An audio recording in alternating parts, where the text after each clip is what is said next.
The path leading to Truong and Tieunu's little house curved gently through a field of wildflowers. Under the evening light, yellow, purple, and white petals swayed softly in the breeze as if singing a welcome song for the one returning after so many months away. In the distance, the red-tiled roof stood out against the golden-orange sky, glowing like a warm flame in the still countryside. The house wasn't grand or luxurious, but every brick, every wall carried the breath of love and waiting. The pale yellow walls shimmered under the sunset, simple yet warm, like Tieunu's smile. The wooden window frames, every carved line and grain, were made by Truong's own hands during his spare moments on the construction site. He once said, "When it's finished, I'll hang a sign outside carved with 3 names: Father, Mother, and Child." That promise, once thought to be just words carried by the wind, had come true. In front of the porch, a bougainvillea trellis bloomed brilliantly. The vines twined around the wooden beams, and each petal fluttered in the wind, falling like soft pink rain whenever a breeze passed. Beneath that canopy hung a small wooden swing, the one Truong had promised his son Diêp back when the first brick of the house was laid. "When the house is done, I'll make you a strong swing. You and Mom can sit and watch the sunset every evening." Today, the swing was there, and the man who made the promise had come home. Tieuunu stood on the porch, her hand trembling as she touched a small wooden plaque hanging under the flowers. The hand-carved words were simple but full of love. The house of Dad, Mom, and Child. For a moment, time seemed to stop. Tears welled in her eyes, not from sorrow, but from the overwhelming tenderness of happiness. She remembered every rainy day, every sleepless night waiting for news. Every morning, Diêp would ask softly, "Mom, is Dad coming home soon?" And she would only hold him and whisper, "Dad's building our house, sweetheart. When it's finished, he'll come home." And today, just as promised, the house was finished, and Truong had come back. From afar came the sound of a motorbike, blending with the wind and birdsong. Tieuunu lifted her head. A familiar figure appeared at the bend of the dirt road Truong. His shirt was dusty, a backpack on his shoulder, steps steady but weary. His eyes found the porch where Tieuunu stood, where the bougainvillea bloomed, where the door opened for the first time to welcome him home. Diêp burst out, running, his voice breaking with joy. "Dad, you're really back!" The boy threw his arms around Truong, sobbing uncontrollably.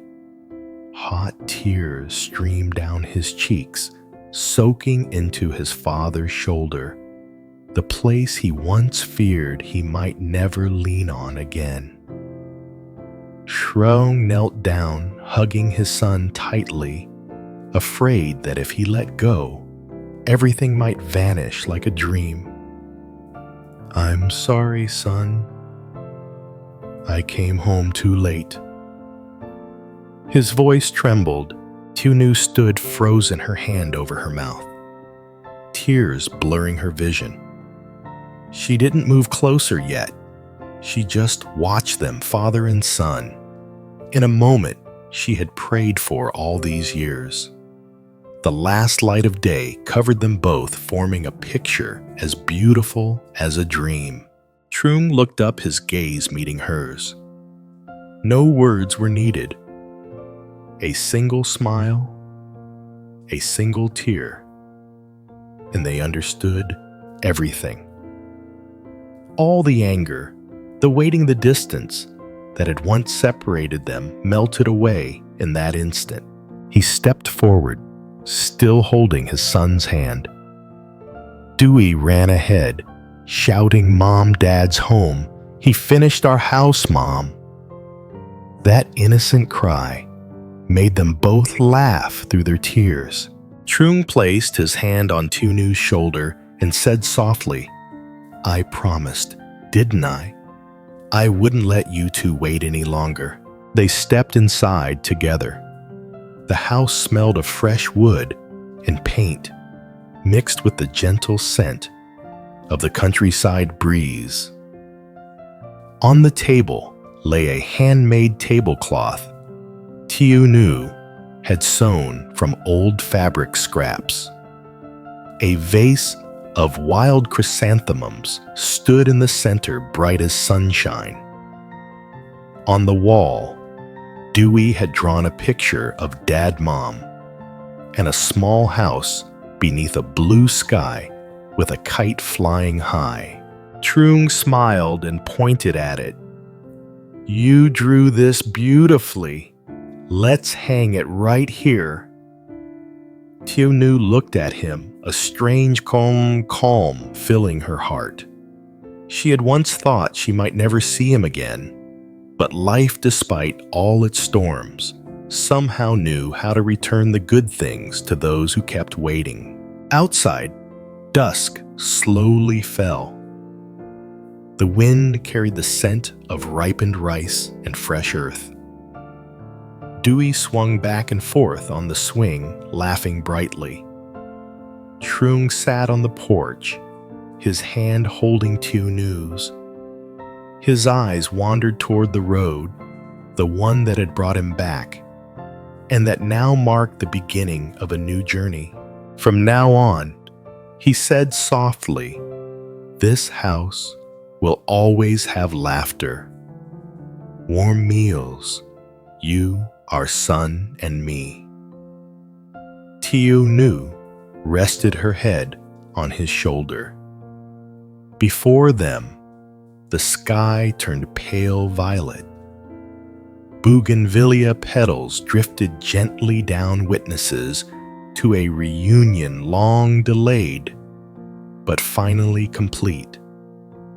That afternoon, as the last rays of sunlight fell across the line of areca palms by the gate, their fronds swayed gently in the breeze, like hands waving to someone from afar. Tiêunu sat on the porch, her hands still dusted with flour from cooking, her eyes gazing into the distance toward the winding dirt road that led out to the fields. No one spoke.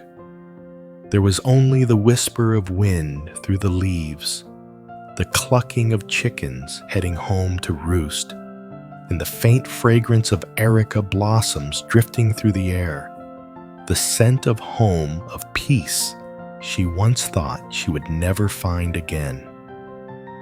Then from far away came the familiar sound of an engine. Tiêunu looked up. Her heart skipped a beat, as if someone had just called her name from deep within her memory. That sound, she could never forget it. An old motorbike, its engine rough and uneven, leaning slightly to the left, the very one Truong used to ride every morning to work. Dust rose golden in the fading sunlight, carried by the breeze, mixed with the scent of young rice and damp soil. And then, through that golden haze, his familiar figure appeared, Truong. He looked thinner now. His skin was sunburnt, his face darker, but his eyes and smile were still the same. That silhouette, the one she had waited for through countless nights and early mornings, was now walking toward her, slow and steady, as if afraid that if he moved too fast, the dream would vanish. She stood still. Every sound seemed to fade away. No wind, no bird song, only the trembling rhythm of her heartbeat pounding like it could wake the long-sleeping years of memory. Truong stopped at the gate.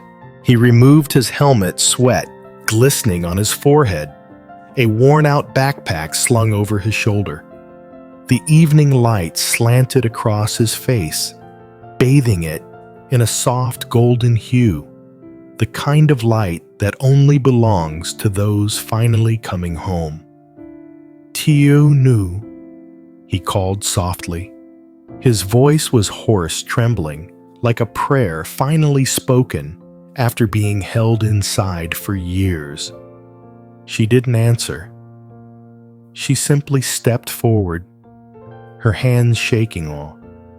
The distance between them was short, yet it carried the weight of years apart, of rainy nights, of words left unsaid. He stepped through the gate. The wind passed under the new roof, rustling the bougainvillea blossoms blooming bright on the porch. Truong looked around. The house was complete.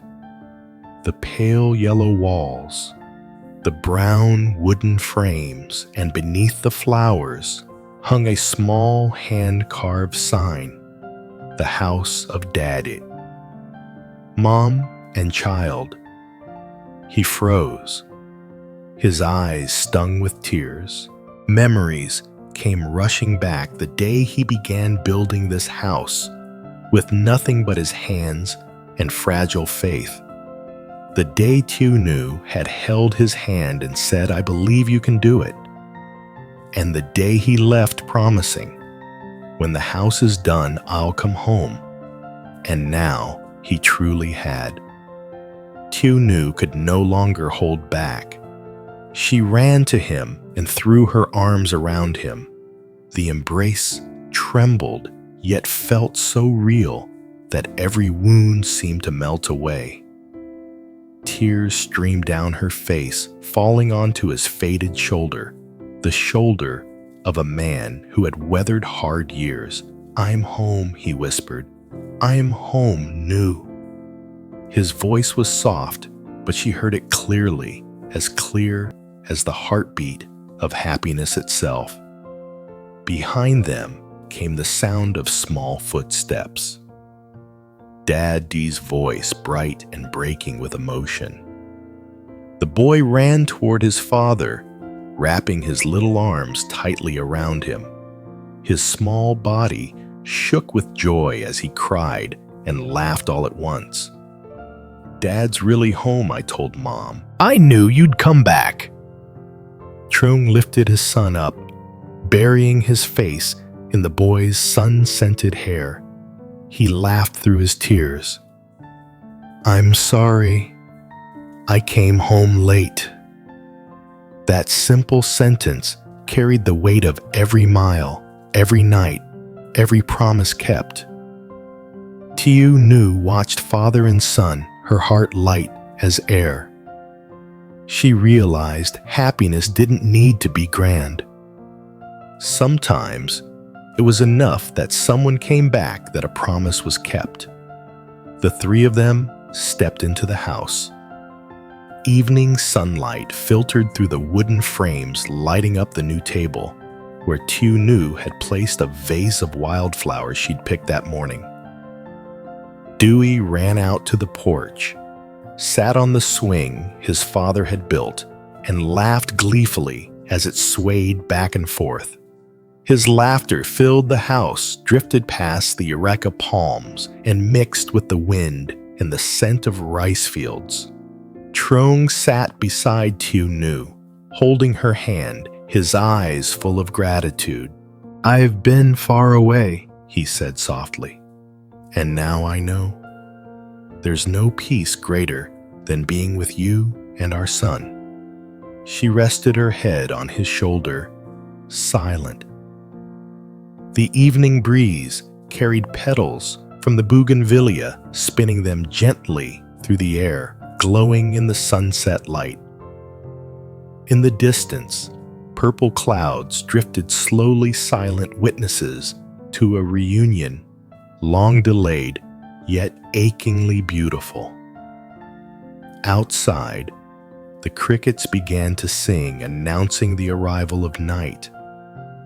Lytieunu smiled faintly. Tears still glistened at the corners of her eyes, but in her heart was absolute peace. The little house among the wildflowers was finally complete. Father, mother, and child. "Dad," the cry burst out, sweeping through the quiet afternoon, like a gust of wind that stirred everything awake. From the yard, Dewey came running, his tiny feet pounding across the freshly laid brick floor, still warm with sunlight. The slap of his sandals, the rustle of the wind under the roof, all blended into a single melody. The melody of joy, breaking free after endless waiting. The boy ran and cried at once. Tears streamed down his round cheeks, yet his smile shone bright through them. His small body trembled, arms stretched as wide as they could go, as if afraid that if he hesitated even a second, his father might disappear again. Truong stood frozen in the doorway. In that instant, the whole world seemed to fall away. Only his son running toward him, that image pierced through every lost year he had missed. Then, thud Dewey crashed into his chest, wrapping his arms around him and refusing to let go. The boy sobbed uncontrollably, words tumbling out between hiccups. "Dad, you're really home? I missed you so much." Truong slowly knelt down, his hands trembling as he held his son close. His arms were thin and sunburnt, yet in that embrace was an ocean of love. He gently stroked the boy's hair, soft and warm, carrying the scent of sunshine, the very scent he had longed for through countless sleepless nights far from home. His throat tightened. His voice was hoarse, trembling, but full of warmth. "Dad's sorry. Dad's home now, my son." The words were simple, but they carried a whole journey of memories, of regret, of promises kept through storms and time. Dewey still wouldn't let go. He nestled into his father's chest like a little bird, returning to its nest, tears soaking through the faded fabric of his father's shirt. Truong chuckled softly, his eyes stinging. He felt the warmth of his child, heard the wild flutter of that small heartbeat, a rhythm that merged with his own, as if two souls had finally found each other again. On the porch, Lytieunu stood silently. Her hand covered her mouth, tears rolling down her cheeks, but she was smiling. The sight before her was sacred, the husband she had waited for, the father Dewey had dreamed of, now standing there in flesh and blood in their child's arms. Truong lifted his son up and stood. The sunset spilled across their shoulders, painting a tender picture. A father returned, a child rediscovering warmth, and behind them a mother watching with teary eyes full of peace. He looked toward Lytieunu. Their eyes met no words, only understanding. She nodded softly, her lips trembling as if to say, "It's enough that you're home, you're cute." Truong gently set Diêp down. He walked to her and took her hand. Her hand was warm, trembling slightly, yet filled with forgiveness. She didn't ask, didn't demand why. She simply looked at him, needing only to be sure that he was truly there. Beside them, Diêp stood with tear-streaked cheeks now smiling. He reached out and grasped both their hands tightly, his voice pure and clear. "Don't go again, Dad. Our home has you now." Truong bent down and kissed his son's forehead. "Yes," he said hoarsely but firmly, "I promise. I'll stay so that every morning when you wake up, you'll see Dad see Mom and see this house full of light." The evening sky deepened into shades of orange, the wind carrying the scent of the fields.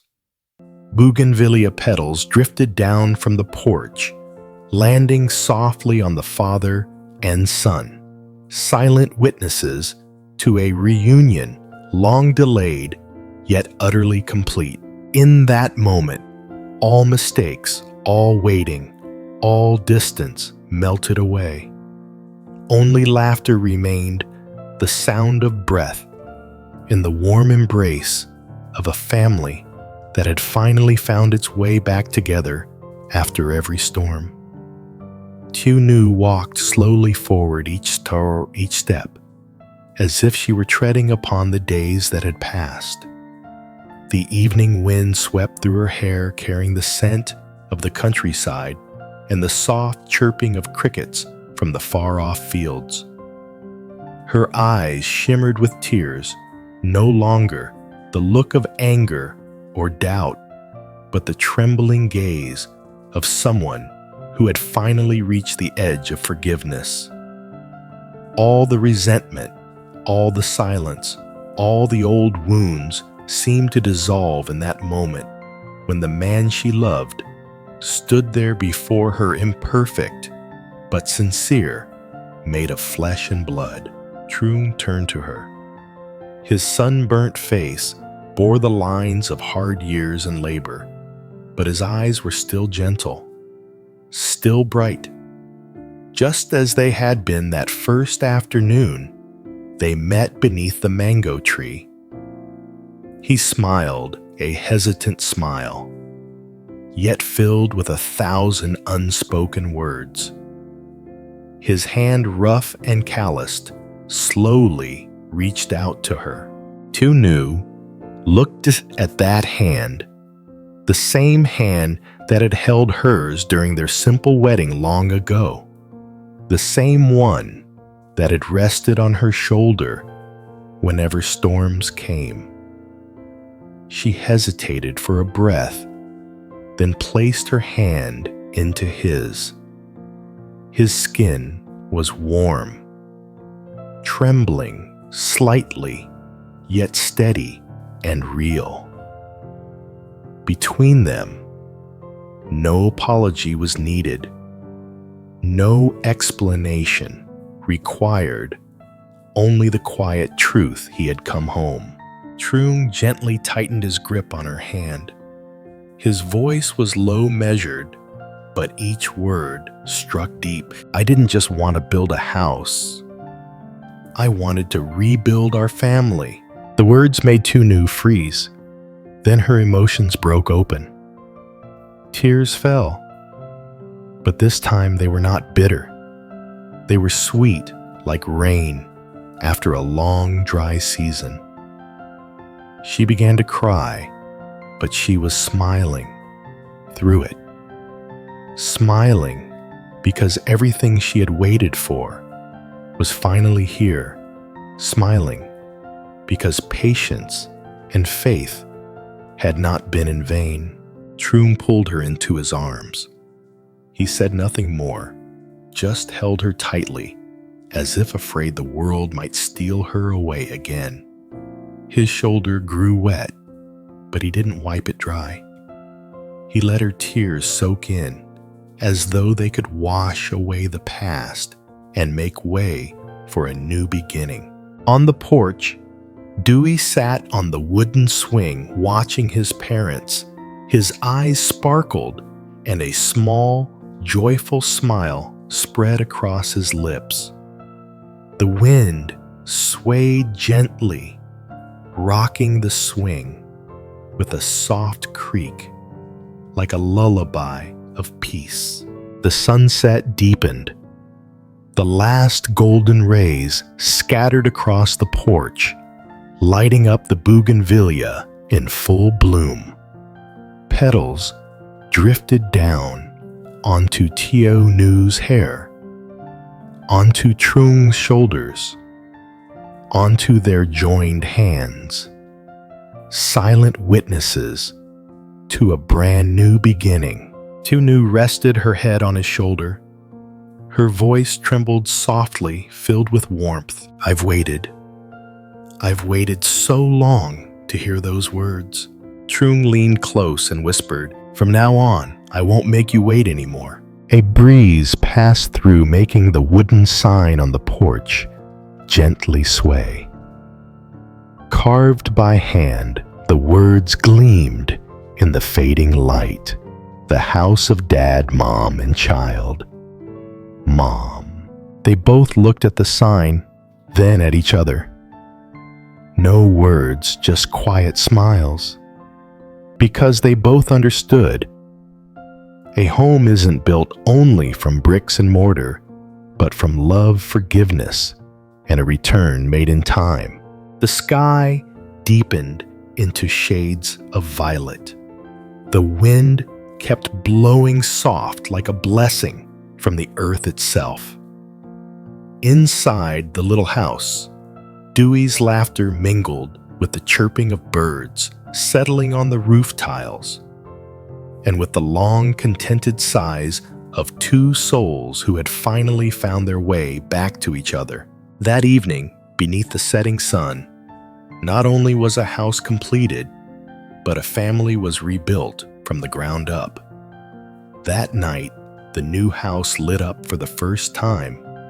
Soft yellow light spilled through the window frames, weaving into every corner, glinting off the freshly painted golden walls that still carried the scent of newness.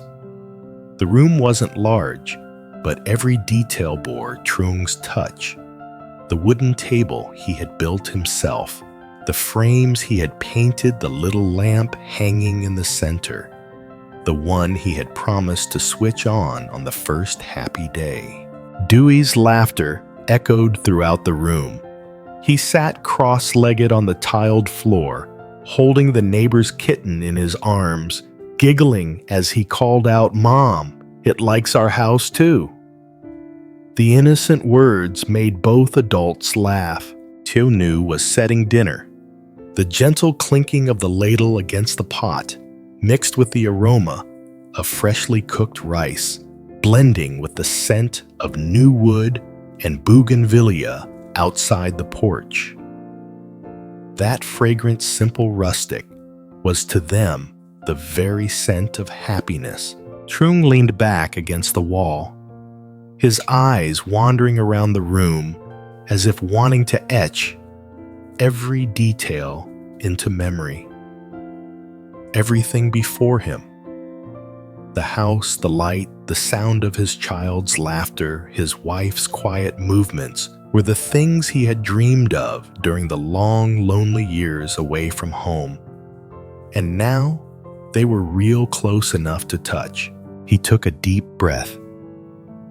The smell of rice, the smoke from the stove, the faint warmth of sun-soaked wood, all of it blended into a peaceful melody, the kind only those who have weathered storms can truly hear.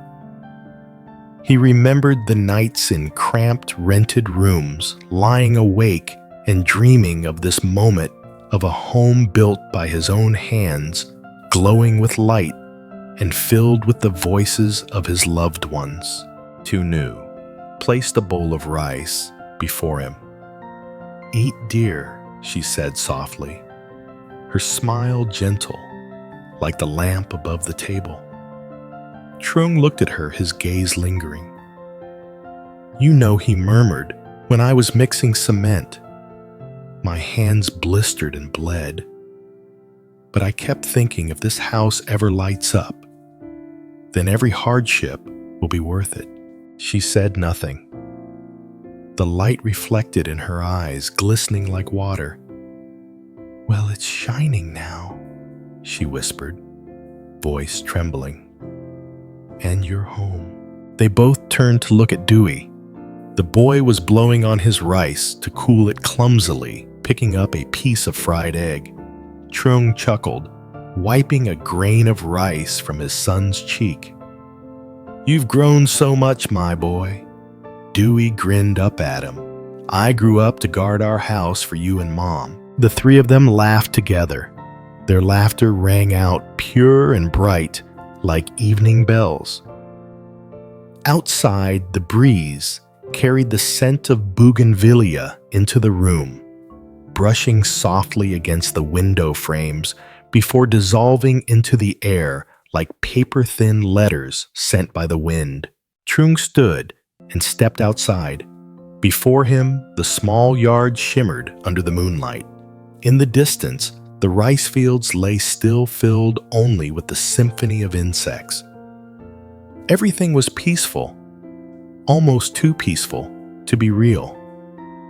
He lifted his head to the starry sky and smiled. "We have a home now," he said quietly, as if to himself. "A real home." Lytieunu joined him, standing by his side, leaning gently against his shoulder. They stayed silent, listening to the sounds of life inside the child's laughter, the bubbling pot, the faint tapping of the wind on the door. No luxury, no noise, just simple sounds. But those were the sounds of happiness. Truong took her hand, his other hand resting on the wooden frame where he had carved long ago. The house of Dad, Mom, and child. Moonlight streamed through the doorway, illuminating the carved words glowing like an eternal promise. A promise that no matter how rough the world became, they would always keep this light burning.